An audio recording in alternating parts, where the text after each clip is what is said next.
2010 BMW 535i XDrive, no crank, no start solution here. So replace the battery, didn't work.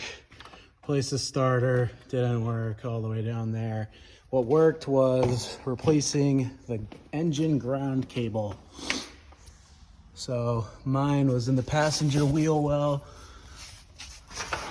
and you'll see it right there. This is the bottom of it. Make sure you disconnect the battery first, and then I'll show you how I got the top one. The cable runs this way and up. ABS coolant reservoir right here. And if you'll look, it's right down there. See that?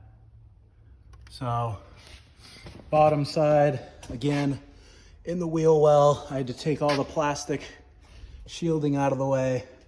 And it took two hands to get the nut off, thread the bolt back up through, line the cable up, and put it all back together. Two sets of hands. I think it was 13 millimeter socket to get the nut off. Let me know if you have any questions.